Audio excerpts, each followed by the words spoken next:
देखिए, अगर ये मुमकिन हो जाए जो वो सजेशन दे रहे हैं तो ये एक प्रैक्टिकल सजेशन है, एक अमली सजेशन है, क्योंकि 2 साल जो सियासी अदम इस्तेकाम मुल्क में रहा है, जिसने हमारी माशत को भी बुरी तरह मुतासिर करा, हमारे आप मुल्क में अमन अमान की सूरत हाल, नेशनल सिक्योरिटी पे मुख्तलिफ राय हैं। नेशनल एक्शन प्लान जो है वो एक सूबे में मानने को तैयार नहीं है, 3 सूबे मान रहे हैं। एक सूबा कहता है कि जी इनसे बात करें, इनको बुलाएं, बिठाएं। तो ये सब चीज़ों के लिए ज़रूरी हो जाता है कि कंसेंसस डेवलप करें बिफोर इट्स टू लेट। और जब नेशनल सिक्योरिटी के और जमहूरी अक़दार के एम्बिट में आता है तो मैं और कोई भी आदमी आप जैसा भी इसको सपोर्ट करेगा।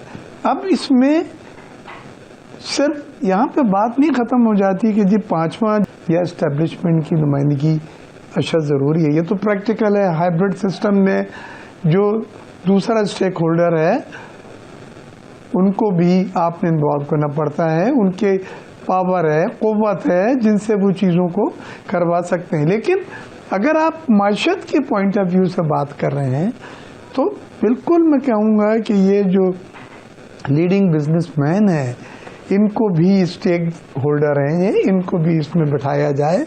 वो आपको फॉरेन एक्सचेंज कमा के देंगे, वो आपको एक्सपोर्ट बढ़ा के देंगे, वो आपकी जॉब क्रिएशन मुल्क में करके देंगे। क्योंकि अभी जो लोग बाहर जा रहे हैं और नई जॉब क्रिएशन नहीं हो रही, एक्सपोर्ट्स बढ़ के नहीं दे रही, बैरूनी सरमायाकारी में भी वो इनफ्लो नहीं है जो हदायफ पूरा कर सके। तो बिजनेसमैनों की मायूसी को भी आपने एड्रेस करना, वो भी इतनी ही इम्पोर्टेंट है जितना इस्टेब्लिशमेंट को या किसी सियासी जमात को आपने एड्रेस करना है। तो मैं ये समझता हूँ ये एक अच्छी सोच है, ये एक अच्छा मशवरा और एक अच्छी तजवीज़ है। इसको हमने मनफी नहीं लेना। जो जो भी स्टेक होल्डर्स हैं उनके साथ मिल के बैठ के मुल्क के मफाद में, मुल्क की नेशनल सिक्योरिटी के लिए हम अगर कुछ फैसले करते हैं और कंसेंसस डेवलप हो जाता है कन्विंस और गेट कन्विंस की बुनियाद पे, तो मैं समझता हूँ ये एक बहुत बड़ा आपने एक हदफ हासिल कर लिया। क्योंकि 2 साल से हुकूमत में सब कोशिशों के बावजूद हम ये चीज़ नहीं हासिल कर पाए। और इसमें यह भी मैं आपको बता दूँ कि नीयतें साफ़ नहीं है। क्योंकि नीयतें साफ़ नहीं है इसलिए नताइज नहीं मिल रहे। आप एक तरफ बात करते हैं स्ट्राइक की, 8 तारीख को पहिया जाम और चाहे मज़ाकरात हों या ना हो, स्ट्राइक और ये जो कॉल है स्ट्राइक की, ये तो है अपनी जगह। ये सब बातें आदमी के एतमाद को शट कर देती हैं। आप ये भी कर सकते थे। और वो जो आप सजाओं पर सजाएं दे रहे हैं, वो जो आप स्ट्राइक की तो बात कर रहे हैं, यहाँ पे बात की तो दोनों तरफ करना पड़ेगा, दोनों तरफ। तो फिर उसकी भी बात खत्म कर देते हैं। सिर्फ एक जुमला कहूँगा। देखिए, ये मैं ये नहीं कह रहा कि किसी एक साइड से नीयत साफ हो। मैं ये कह रहा हूँ कॉन्फिडेंस बिल्डिंग मेजर्स CBS और CBM जो होते हैं वो उठाने होंगे एक दूसरे के एतमाद को रिगेन करने के लिए।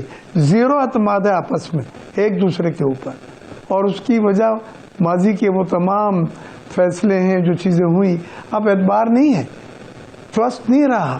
तो कॉन्फिडेंस बिल्डिंग मेजर CBM को डेवलप करने के लिए दोनों साइड से आपने ये दिखाना होगा कि नहीं बहुत हो गया, अब हम बैठ के इन मसलों का को हल निकालते हैं मुल्क के मफाद के लिए, नेशनल सिक्योरिटी के लिए, मुल्क की माशत के लिए, उस गरीब इंसान के लिए जो उसको महंगाई बुरी तरह पीस रही है। मैंने अभी एक रिपोर्ट शाये की है शुगर की, जिसमें शुगर सैंडल था, रूंटे खड़े हो जाएं कि किस किस तरह से मैनिपुलेट किया बड़े बड़े स्टेक होल्डर्स ने। मलिक हबीब नूर और ज़ई साहब कैसे देखते हैं सर, क्या ये जो सोल्यूशन दिया गया है जो बज़ाहिर कहा जा रहा है बहुत अच्छा सोल्यूशन है, कुछ लोग कह रहे हैं कि जनाब नवाज शरीफ और इमरान खान और आसिफ जरदारी, क्योंकि 3 बड़ी सियासी जमात के हैं, باقی چھوٹی جماعت یا مولانا فضل الرحمان جیسے اسٹریٹ پاور یا جماعت اسلامی جیسے لوگ اس میں نہیں ہیں. کیا آپ سمجھتے ہیں کہ اگر یہ بیٹھ جائیں، پانچویں انہوں نے قوت کا ہے اس کا نام نہیں لیا، تو اگر وہ پانچویں قوت اسٹیبلشمنٹ ہے جیسے کہ میمن صاحب نے بھی کہا، جیسے کہ ڈاکٹر مرزا اختیار بیگ صاحب نے بھی کہا، تو کیا مسائل حل ہو سکتے ہیں اگر یہ بیٹھ جائیں سر؟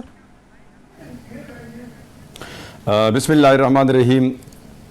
وَاعْتَصِمُوا بِحَبْلِ اللَّهِ جَمِيعًا وَلَا تَفَرَّقُوا. ڈاکٹر صاحب بہت شکریہ.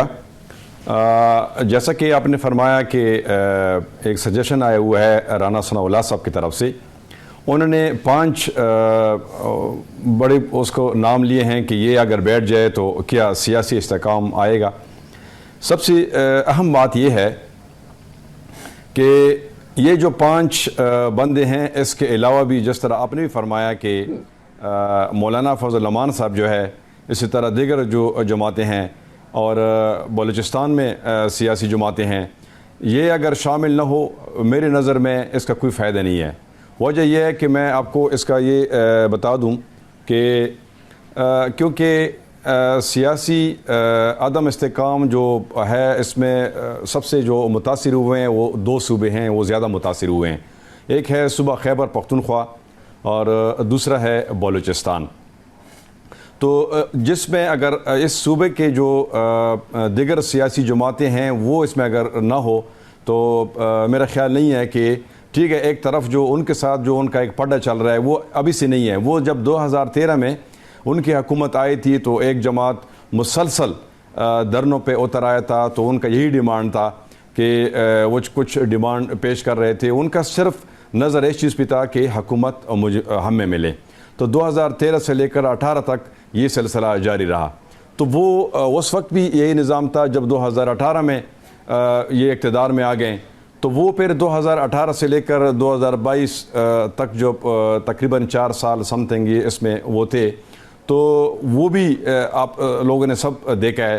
اور جب یہ گئے تو دوبارہ یعنی جو پارٹی اگر وہ اقتدار میں ہو کہ اگر ان کے پاس ساتھ پھر اسپین ٹھیک بھی ہے، صحیح کام بھی کرتا ہے، جیسا کہ 2018 میں عمران خان سے فرما رہے تھے کہ جنرل باجوہ صاحب جو ہے وہ ہمارے لیے سعودی عرب میں ہمیں فیسیلیٹیٹ کرتے ہیں، وہاں پہ جو ہمیں فنڈز وغیرہ آ رہے ہیں تو دیگر ملکوں کے ساتھ وہ ہمارے کر رہے ہیں. تو اس وقت وہ ٹھیک تھا.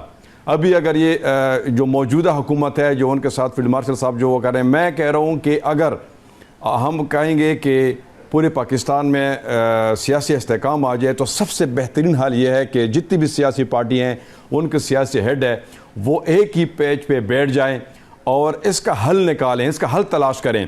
اگر اس موجودہ حکومت کو اگر 5 سال ٹائم ملا ہے تو ہم 5 سال انتظار کرنا ہے کہ ہم انتظار کریں. اور جب الیکشن ہو رہا تھا انہوں نے ایک نعرہ لگایا ہوا تھا، تو ہم اس چیز کو فوکس کریں کہ انہوں نے جو قوم کے ساتھ وعدے کیے تھے آیا یہ وعدے وہ پورا کرتے ہیں یا نہیں کرتے ہیں. تو ہم نے اس چیز کو فوکس کرنا ہے. دوسرا آپ نے یہ بولا کہ جو معیشت ہے، دیکھیں معیشت جو ہے، میں آپ کو بتاؤں کہ موجودہ جو حکومت ہے ابھی تقریباً 3 مہینے ہو چکے ہیں کہ ہمارے 5 بارڈر بند ہیں.